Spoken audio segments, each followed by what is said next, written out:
Yeah. Howdy. I know my wife. Don't know who'll show up on this holiday weekend, but we're here, and that's good. Carrie Donaldson has an announcement to make as we begin our lesson today. And if you're present in the room, you should have received the handouts. Raise your hand if you didn't. David's got them over there. Okay, she needs one, Dave. We need one. We need one.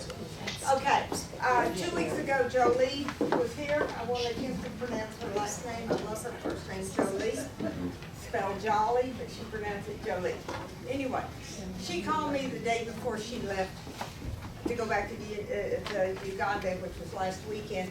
And when she was here, I had mentioned to her an organization that I had done micro loaning to different organizations and different people. And it's called Kiva, KIVA.org. And actually, I found somebody that not only knows it, but has a son-in-law, nephew that works for them. And actually did their little video that I watched.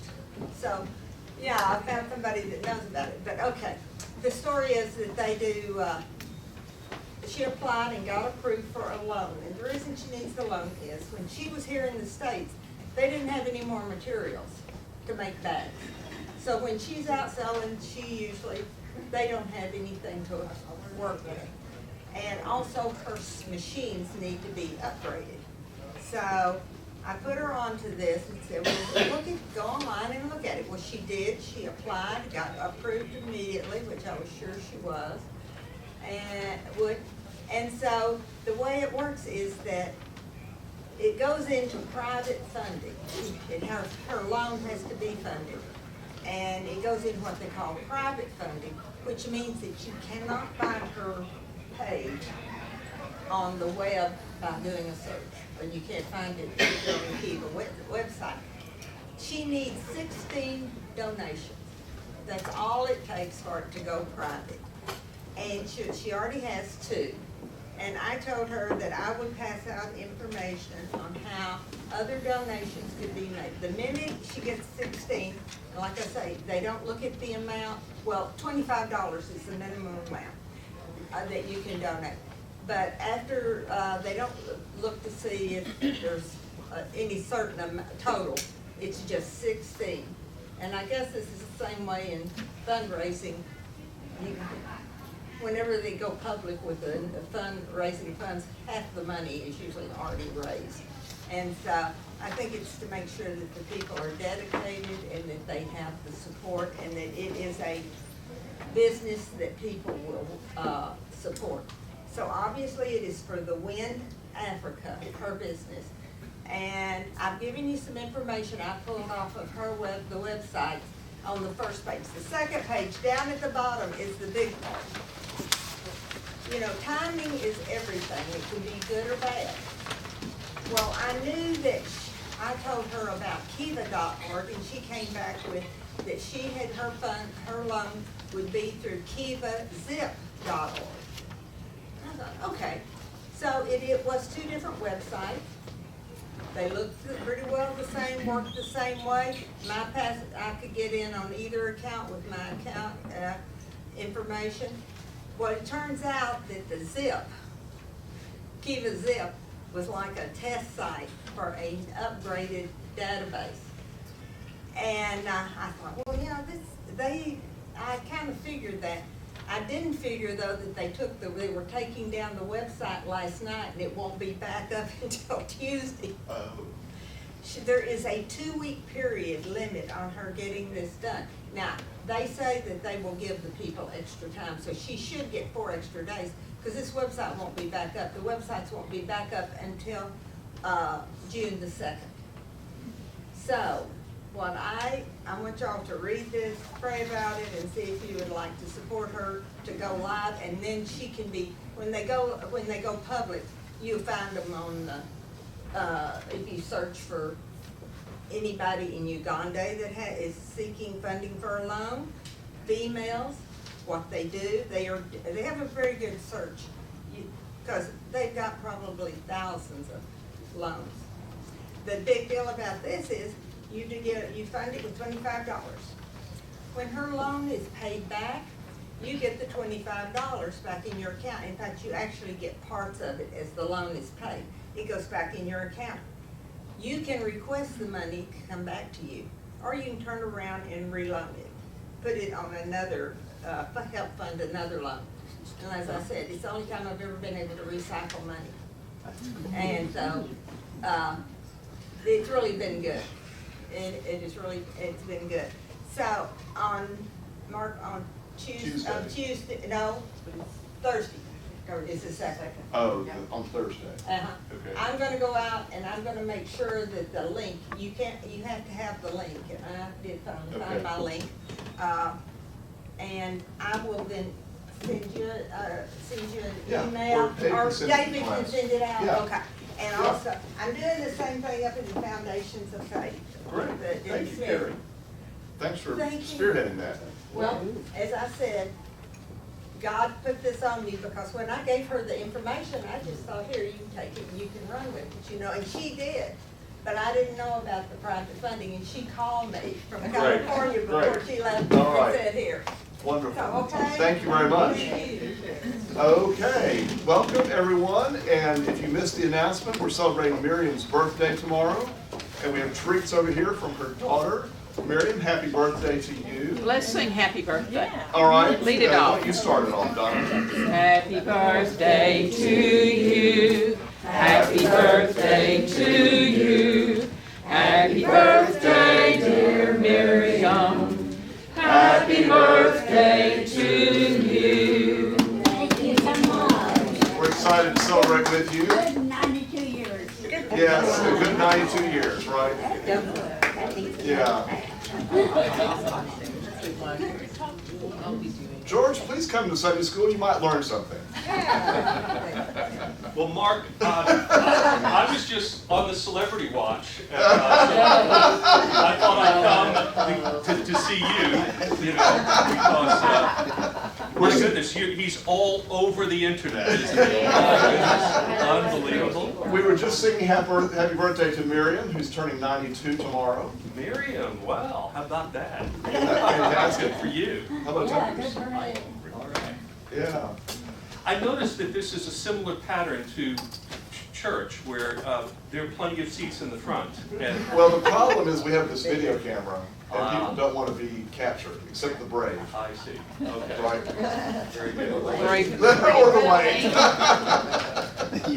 Well, I hope we don't bother you too much, but at 10 we're going to have this Yeah, variance. we won't even hear you. Okay, good. All right, Yeah. we'll go around. Very good. All right, see you later. Let me introduce to you Marty, who is with us in this class for the first time, right?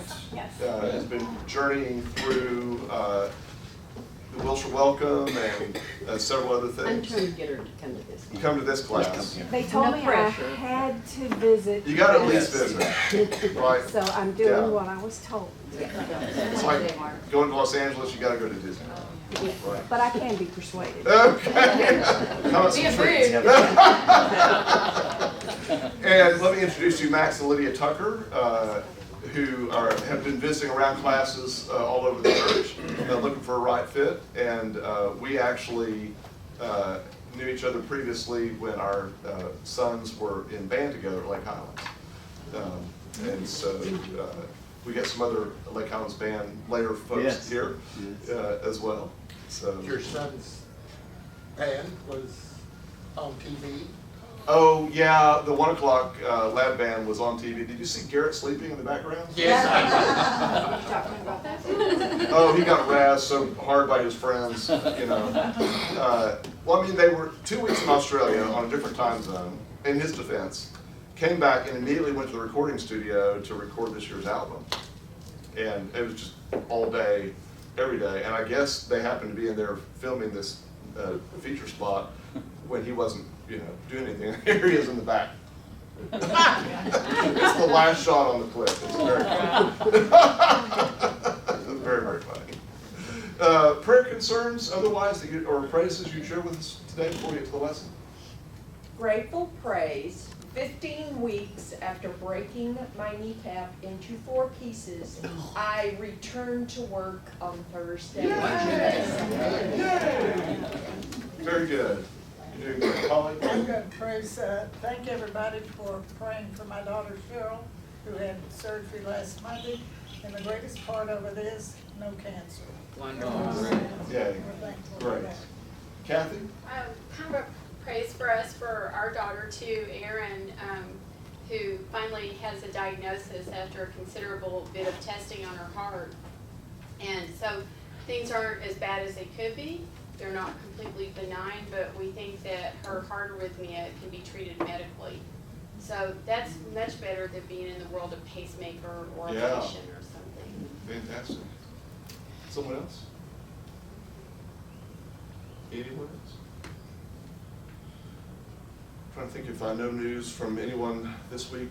Shirley Vaughn is at rehab now and doing well. Donna, do you have an update? I think she might be going home the latter part of this coming week. Okay, very good.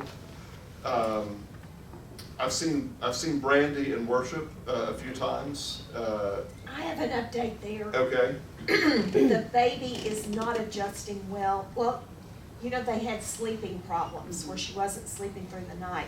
They have her on a schedule, and so she hates to disrupt the schedule, so she is only coming to 11 o'clock. And kind of every other week, Savannah's not real happy to be in the nursery. So keep praying for them. It's a, they're getting there. okay. Very good. We have our team of 7 who've been in Ghana the past 10 days. We'll be traveling back. They arrive back in Dallas tonight.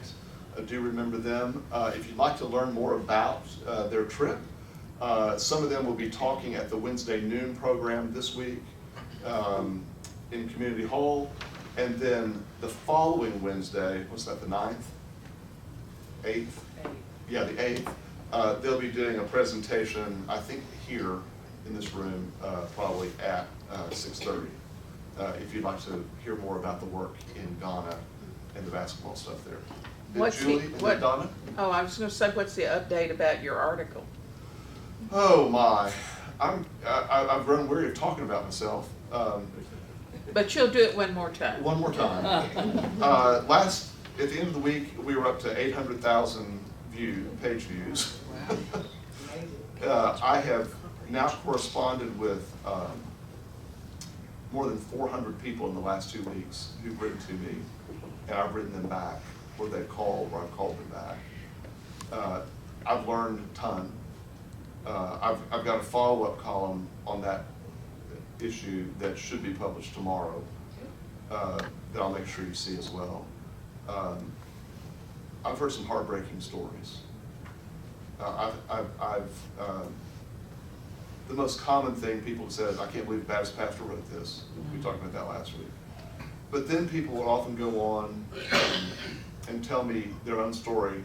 A reference in the follow-up column, a woman who wrote me, and she signed off this way: sincerely, the woman who hopes that God still loves her.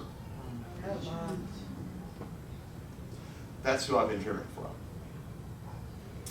And I heard from a woman with 4 young children, one of whom is transgender, and they recently had been kicked out of their church in another state. And she was accused by her pastor of child abuse because of this. And she wrote me asking, for help. Well, I actually knew a connection in that city and was able to make a recommendation for a church. I'm not sure she's been able to go there yet. The positive responses have outweighed the negatives by 95% to 5%.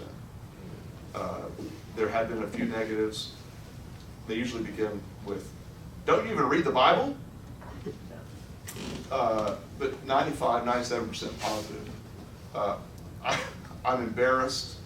If you saw the editorial in the Dallas Morning News on Wednesday, they contrasted me and the Catholic priest who had written alongside me in the Morning News the week before with another Baptist pastor in town as having different approaches. And while I appreciate that, it's a bit embarrassing. So that's the brief update to that. Julie? Just a commercial. Vacation Bible School workers are needed. Yes, they are. And I'd like to Listen, we more. have 200 preschoolers pre-registered for Vacation Bible School. 200. Yeah, so we really do need help. I'm not kidding you. It's not because people aren't signing up to help, it's just because we've got a lot of kids. And I'm teaching Vacation Bible School this year. I hope you will, if your schedule allows, you'll come join us. You can come for a couple of days even, if you can't come all 5. What are the dates again? 13 something, there's so many things going on. Monday the 13th. Monday the 13th. For that week. Yeah. And the college mission trip leaves tomorrow. Oh, Go to is Mason Shaw, going with them? He is, Shaw, Mississippi, Okay, great, a van full. great. We also have opportunities for people who love art, and I know that's everyone, to teach the Muslim women and children with Samira. Yes. And Makeshift Mission needs magazines, scarves, jewelry, and anything else you think that impoverished women would appreciate. Good. If you want to know more about that, talk to Julie. It's a great project that's going on this summer. All right, well, let's pray together. Lord, thank you for the many ways we see you working among us. Thank you for the blessings that we share as we gather here. We ask, God, that you would help us each in this day and this week to be ambassadors of your love and your kindness, your grace. We pray earnestly for all those who need your care today, who need your healing and your strength. Each name that we've called, would you bless them and strengthen them? And we pray now, Lord, that you would open our minds to the work of your Spirit to hear and do your word through Jesus Christ.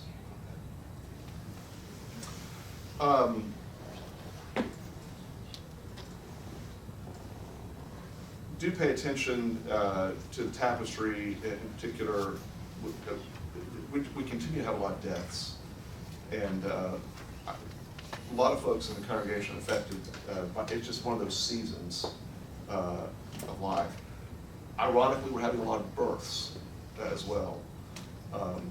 So there's an inurnment. You may see something going on out here in the next little bit.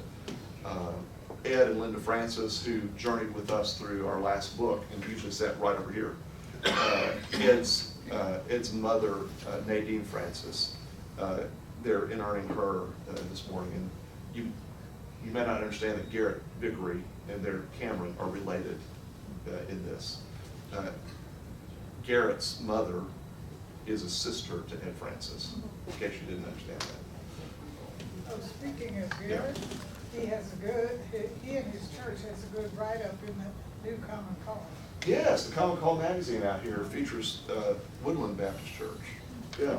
All right, today we're going to finish the book of James that we've been journeying through for several weeks. And I know you're wanting to know, well, what do we, so we said we're going to study what I call the little epistles. And I think we'll just keep going chronologically right now from here. So that'll take us into 1 Peter next week. So remember that in the first part of James, we've been talking about these big ideas. There have been several big ideas. Can someone, several of you maybe just spout off, what have been some of the big themes we've addressed in the book of James so far? Taming the tongue. Taming the tongue, tough, yes, but that's there. What else? Humility. Humility versus arrogance.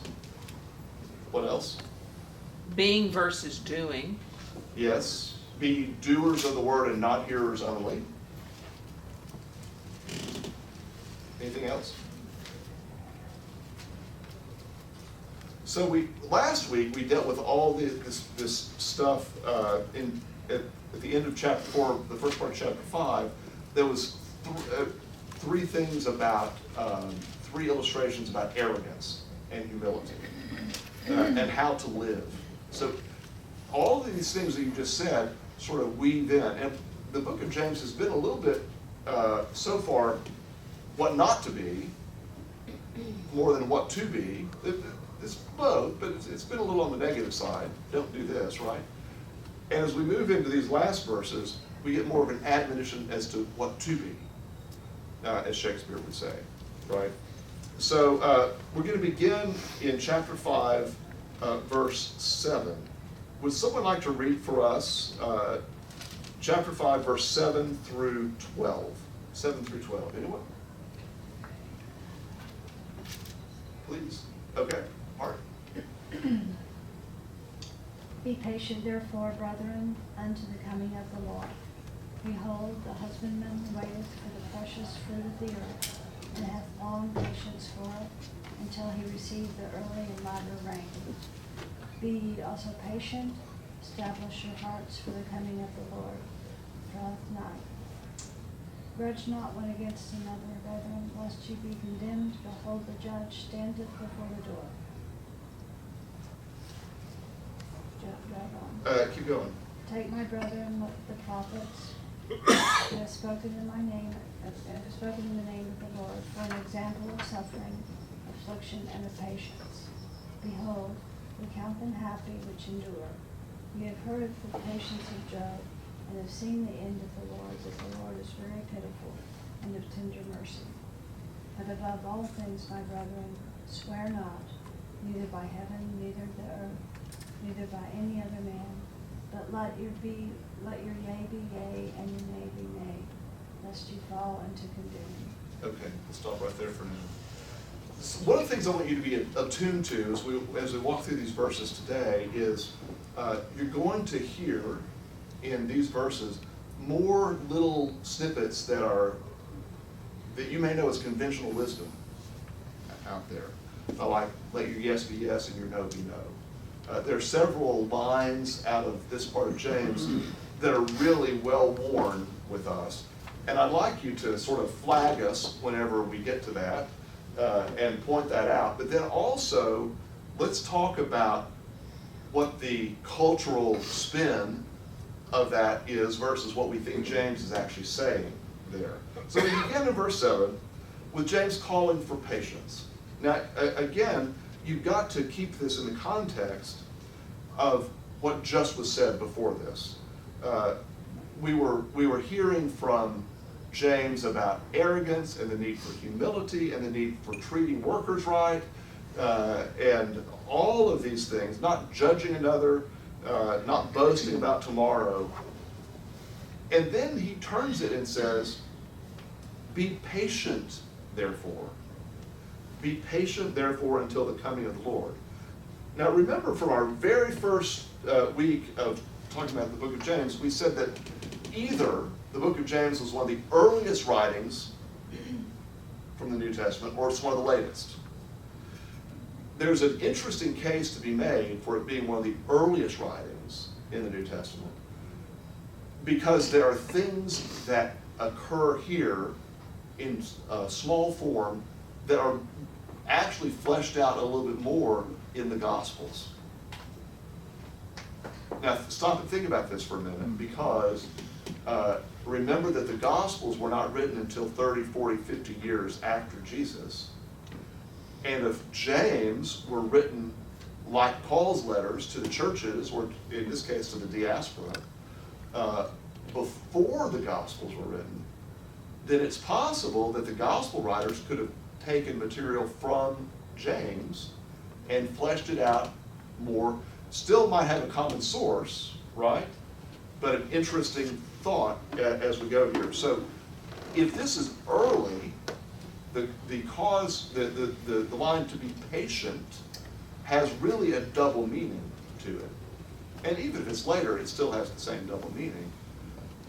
Because remember that the early Christians thought Jesus was coming back right away. This was going to be a short away time, right? And so be patient until the coming of the Lord. And then James gives us an illustration of the kind of patience that he's talking about. And he uses an agricultural image here. If you think about planting seeds in the ground, how many of you have lived any part of your life on a farm? A few, right. So What happens when you plant the seed in the ground? Do you see change immediately? No. It may take weeks, months, before you really see any visible change. You can plant a seed in the ground and walk out the next morning and the ground looks just the way it did the day before, right?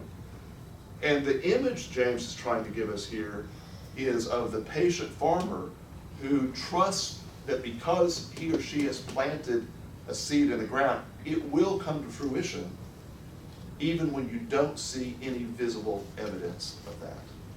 Does that make sense?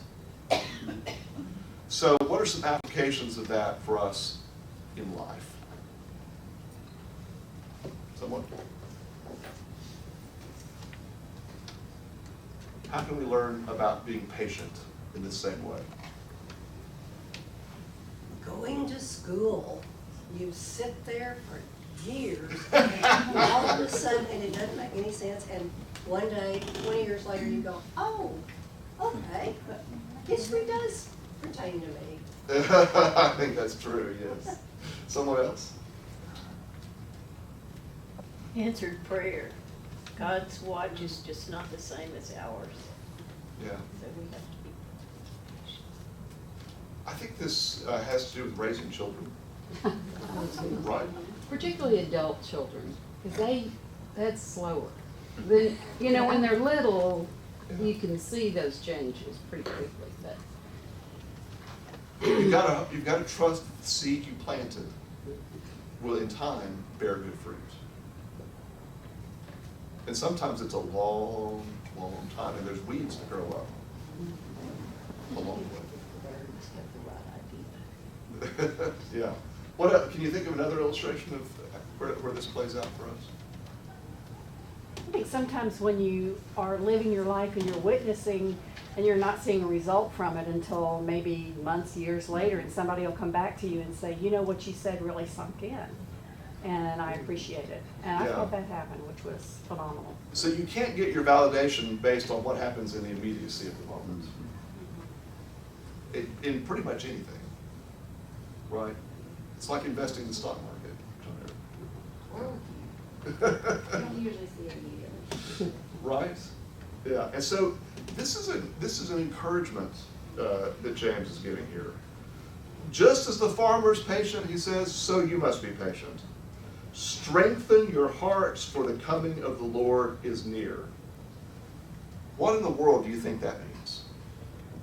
Strengthen your hearts. To remain steadfast in your faith. Yeah, keep on working it out. Most all of the verbs in this section of James, in fact, most all of the verbs, action verbs in James, carry a continuity idea with them. It's not just strengthen, it's keep on strengthening.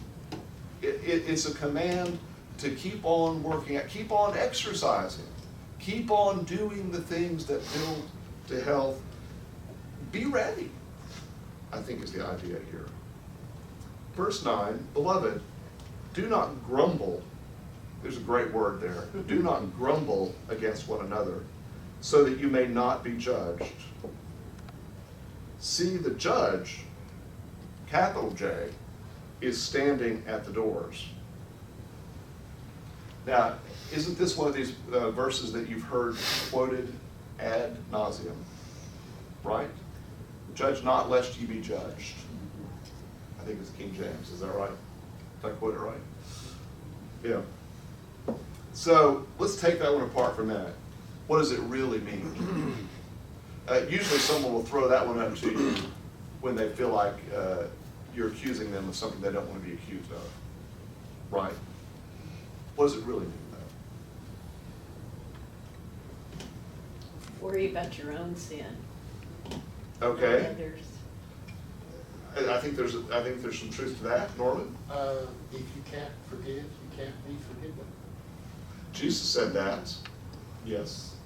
I think there's a parallel there. What else? If you can't say anything nice, don't say anything at all. That's good mama wisdom too, isn't it? Yeah. So in the context of James and the early church, remember that these are people who were highly persecuted. They were living a difficult life. And part of what we think James is saying is, in this context in which you're living, if you turn on each other, you're going to take everyone down with you. It goes to that saying, if we don't hang together, we'll all hang separately, right? It's this kind of idea that if we're waiting for the coming of the Lord, if we're strengthening our hearts, as James said, that we've got to find a way to have unity with each other and not be consumed with petty grievances. Not be consumed with petty grievances. Because the judge is standing at the door. And so what James means here is that the judgment of God is coming. And make sure that your judging lines up with what here comes the judge kind of deal is really about.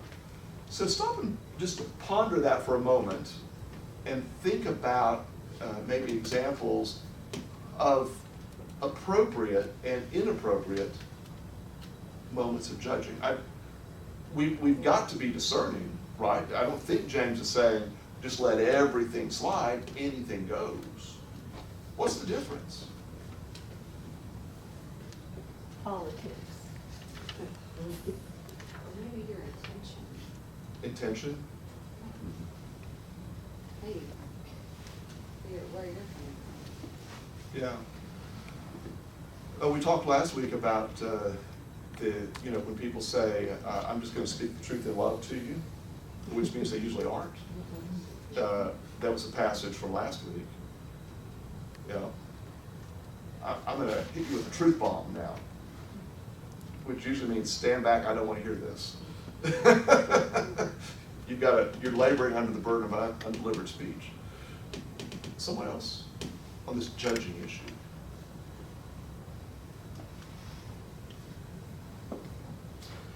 I think we fall into two ditches here. We fall into the ditch of always judging, or we fall into the ditch of never judging. And yet, we've got to be discerning. What is the difference between being discerning and being judging? Norman? Facts from fiction. Yeah, I would agree, as long as you don't make up your own facts. Well, this is true. Which is epidemic today. Yeah. Maybe how you say it. Say what? How you say it. How you say it helps a lot. Humility. Humility. Pete? I think one of the things that jumps out at me is when you're unwilling to listen to someone else's side. That's a good indication that you're judging and not discerning. Yeah. Yeah. Because it's really difficult to hear other people's opinions you may not agree with. It just doesn't make them wrong. Yeah. There's a much deeper issue rooted in this that's, I think, a really fascinating but difficult conversation to have among Christians. And that is the responsibility to keep people, no, not keep, the responsibility to help people find the way of God, the righteous way, versus the responsibility to be a police person. See, this is the line we struggle with. Because if there's a difference between genuinely helping people find the way of God or making yourself the policeman for God. Yeah. Do you see the difference? However, you can be a kind-hearted, loving judge and still offend people. You can have a big heart and it's still wrong. And you can have a big heart and be wrong, right? And I think there are a lot of things in life, and this is where I think we find ourselves as a culture right now, today. Because there are any number of things that we're struggling to say, among the Christian church. Is that a sin? Or is it not a sin? And if it's a sin, I need to keep you from doing that thing. Right? Do you? No. Do you have that moral type of thing that if somebody is sinning, that you should prevent them from doing that? I don't. But I'm saying, you know, is that the Christian way and stuff? Is it times into your judgment type of thing? If somebody's doing something, whatever, and we'll just say you think it's against the rules, whatever, in the Bible, should you step in and tell them that that's wrong? Are you the judge? Or Now we're to the meat of the matter. should you get it to the big judge? It takes so much energy sometimes, right? Like you want to have that honest conversation with someone, but walking that line of sounding judgmental or offending that person and just not wanting to get into it because you just feel like it's not worth it. I mean, of course it is, but Right. when do you have that conversation and go, well, actually, you know, and when do you just, you know, I hate to say throw your hands up because that's an awful way to be, but that kind-hearted person, that big-hearted person that you feel is just so misguided or so misdirected, where do you help them see the path that you think is right? You know, it's just, it's really a fine line and a touchy subject. Isn't it? And you have to make the decision in each instance. So I think if our therapist were here today, Susan's not here, she would probably say something. I'm going to put words in her mouth. You can tell her I've done it. I think she would help us understand something about our own sense of identity that plays into that, right? Where it becomes about us more than about the other person, right? Someone was about to say something. I had to delete one of my comments because I reposted your Facebook thing, and I just deleted it because I didn't post it for, you know, hate speech. But I think that's what you turn into. You either turn into like this gatekeeper who sees themselves as protecting the grace of God, or you turn into somebody who is somebody who walks alongside people and shows them the grace of God. And that's where I think this judging comes in. It's like, as right or wrong. I mean, if you're gonna judge like they talk about in there, I see it more as a parent protecting their child. I mean, if they're gonna run into the street, it's not wrong for you to pick them up and, you know, but you have their interest. But if you're gonna be this like, all you see yourself is, I want to stop certain people from getting to this answer that I have from back here. I think that's where the problem starts. Yesterday I preached a funeral here that I began and ended with the Serenity Prayer.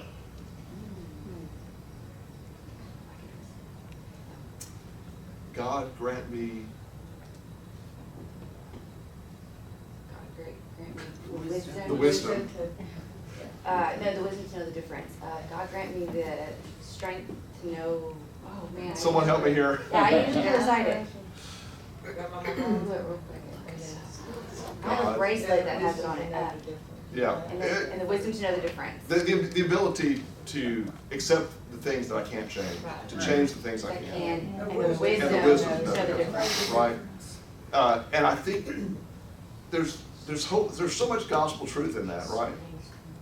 And it goes straight to what Chad is saying as well. Sadly, I think the church is known today way more often for what we're against, rather than who God is for.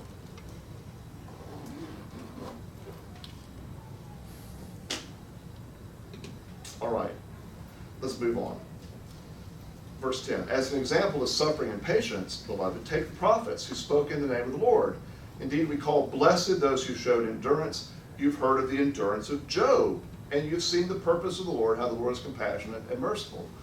Now, if you've ever heard the phrase that someone has the patience of Job, That line does not come from the book of Job. It comes from right here. The endurance, the patience of Job. James is one of the first people to take, that we know of in Christian writing, to take the story of Job and make it a story of patience and endurance. The way we read the book of Job today has been heavily influenced by James as much as by Job. That's your bonus for today. So in what way is Job an example of patient endurance for us? Someone spell it out. Where you are right now doesn't mean where you're gonna be tomorrow. Yeah. Yeah. I believe I read this from our friend Tom Wright. I think he's the one who said this. That in the book of Job, we're reminded that all of the difficulties that life brings, all of the disappointments, all of the tragedy, all of the losses that we experience, Job reminds us that there is life after those things. It may not be the life we knew before, but it is yet life in God's presence. And I think the greatest immediate application I can make of that idea is when someone experiences the pain of divorce. And there's that moment where you feel like your life will never go on. This is the end, right? But I think what many people find is, in time, there's a new life that emerges. Instead, just because there's been a failure in your life or a disconnect does not mean the rest of your life has to be disconnected. Someone want to speak to that? Doesn't that sort of balance out to when God closes a door, he opens a window?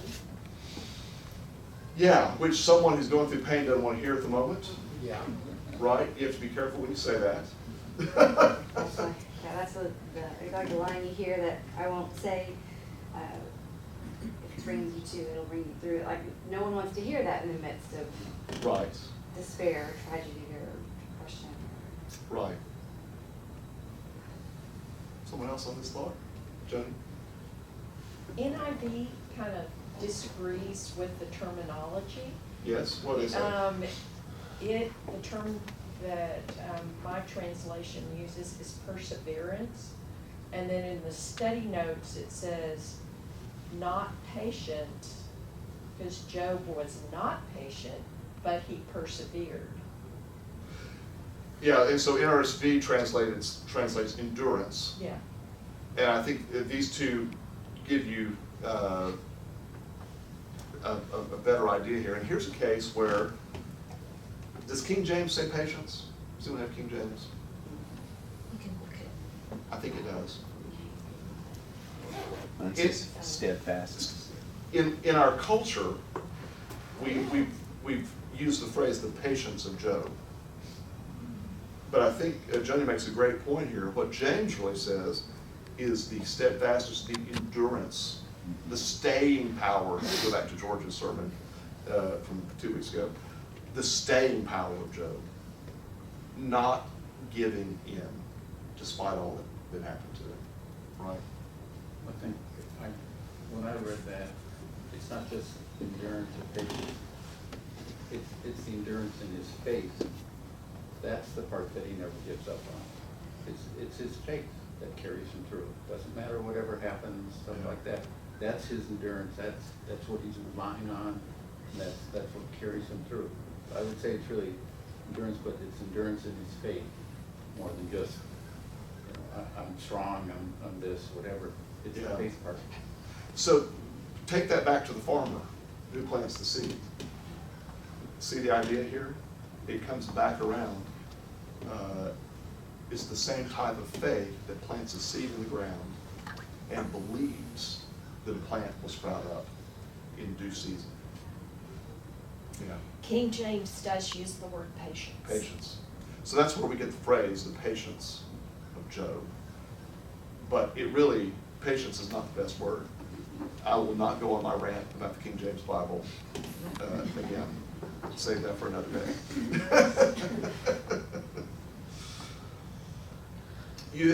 You have heard of the endurance of Job, and you've seen the purpose of the Lord, how the Lord is compassionate and merciful.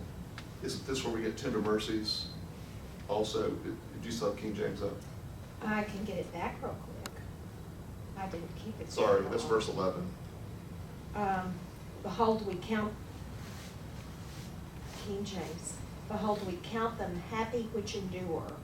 We have heard of the patience of Job and have seen the end of the Lord, and the Lord is very pitiful. Pitiful. Pitiful. Yeah, full of pity. And of tender mercy. Yeah. But when you think of the Lord is very pitiful, that's not. Yeah, so that there's an archaic use in Okay, English, meaning in this case full of pity, Okay, not sad. not bless his Yeah, heart. like you're a pitiful person. All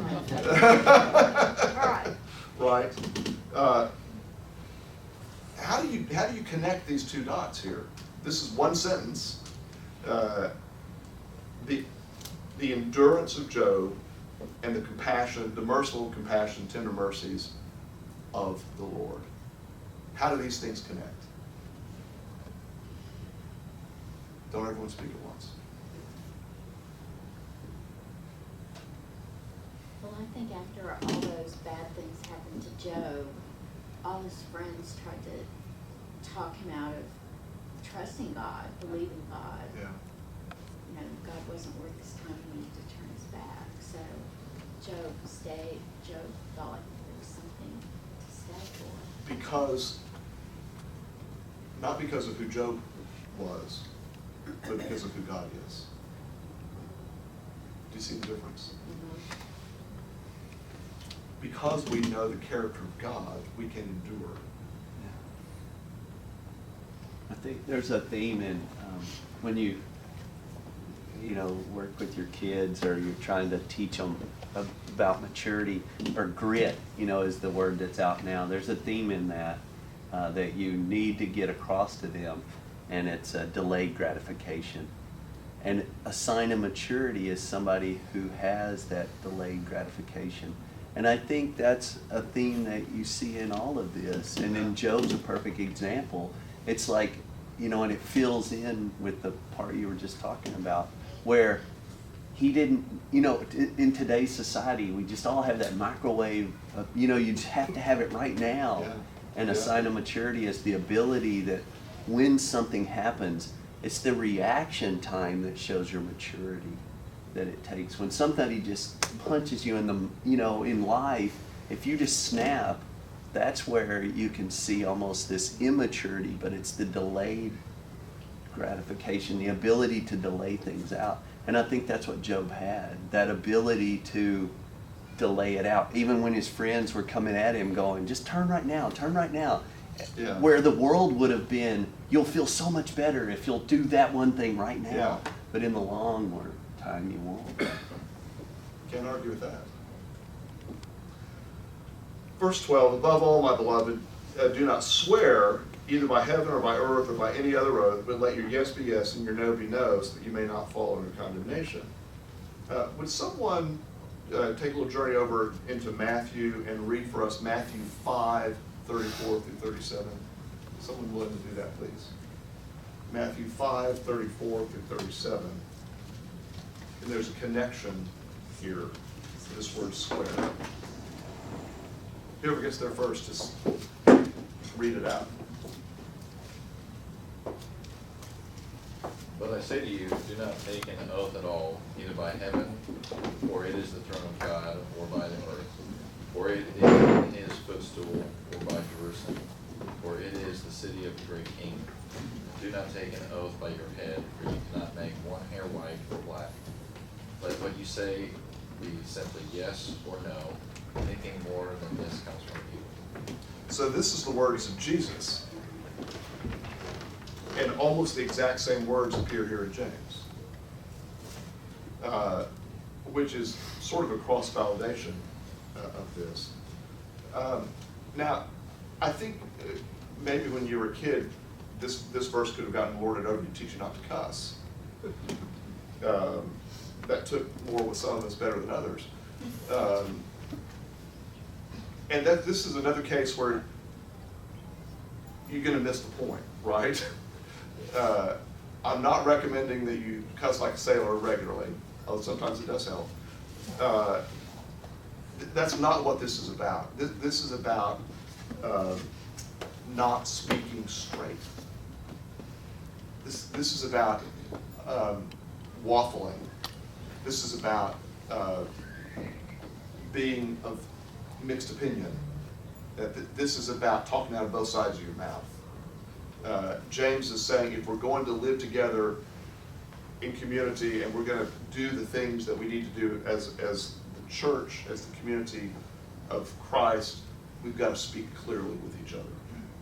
We can't equivocate in what we're saying. So let your yes be yes, let your no be no, and don't swear an oath that would be less than straight up. Don't be agreeable just to be agreeable. That's always good advice, isn't it? Or is it like, and is it also talking like over-promising? I mean, where you would say things you I think so, can't even back up? I mean, you know, if you're going to swear by heaven, it's like you can't back that up. I mean, so it reminds me of the story of the boy who cried wolf, if you remember the fable, right? If you mislead people often enough, there's going to come a time when you need to say something important and no one's going to believe you. And so what James is saying is be a person of such virtue in your speech that people know when you say something, it's actually true. That's the kind of person to be. And I think we all like that kind of person. Right? It's honest, but gentle honesty. You know where you stand with them. That's right. They're not gonna talk, if they're gonna say something, they'll say it to your face. Yeah. And we are victims of Southern culture here, right? Do you think that's why people are so angry about our elections right now, that they're not trusting anybody in what they're saying? So I will say this about that. I think the nature of politics itself lends to prevarication. Regardless of party or age or time, the nature of politics requires people, or people think it requires them, to stretch one way or the other. And ironically, what you hear people say is, well, I'm tired of all the double talk. And invariably, you get drawn to someone else who just has a different kind of double talk. yeah. Or doesn't have as much. I mean, that's really what it is. It's Yeah. the least of whoever did it. You know. And who you want to hear, Yeah. right? Yeah. Who sort of fluffs your bottom, right? Hear Timothy's sermon today. It indirectly touches on this same idea, drawing on the Wizard of Oz as well. It's a really great sermon. I'll let you hear it and sort that out. Okay, I thought we were going to get through all this. I think what's coming, well, let's finish this. Do not swear either by heaven or earth or any oath, but let your yes be yes, so that you may not fall under condemnation. What's the reference to condemnation here? What does that mean? The New American Standard uses judgment. So I'm going to go back to this idea of overpromising. So we've all dealt with this kind of salesperson who promises you the moon, right, on a product that can't deliver a rock, much less the moon, right? And how do you feel about that person after the reality comes to the surface? you are judging that person. Rightly so, right? Because they've misled you. And I think the kind of condemnation that happens here is when you are not cleansed. The natural result is condemnation. There may be a more cosmic condemnation involved here, but this is a really simple idea. Unfortunately, for a lot of people, it's hard to learn. And you can go through an entirety of life and not really connect the dots on that. That's difficult. I think we're going to stop here, and what I said about picking up with 1 Peter next week, I now retract. My yes is yes, and my no is no on this. I'm going to speak clearly and not swear an oath on it, and say that we need to take up the prayer of faith next week, because I don't want to give short shrift to this idea. I hope that you would read this week and think about these passages, beginning chapter 5, verse 13, because these are, I think, among the most difficult verses in the book of James to deal with, and they are among the most frequently troubling to people who feel like they're lacking in faith. Think about that, and let's come back next week and talk about these last verses of the book of James. Last thoughts from anyone? Any revelations you've had today? That condemnation word in here says that that's the Greek word for hypocrisy. I can't pronounce it, but, and so I can see where that word would fit in there. Yeah. I mean, it's just becoming a hypocrite. If you fall under that, you'll become a hypocrite. You become hypocrites. Mm-hmm. For real. Anyone else? We're gonna steadfastly endure it till next week. That's the other hand. All right, thanks everyone. Happy Memorial Day tomorrow.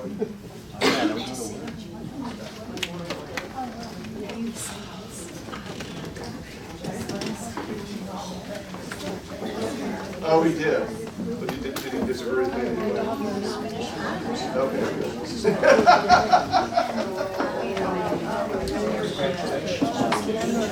Oh, thanks for joining us, buddy. Oh my goodness. Have a good week, man. Yes. Yes. Places to check out. Yeah.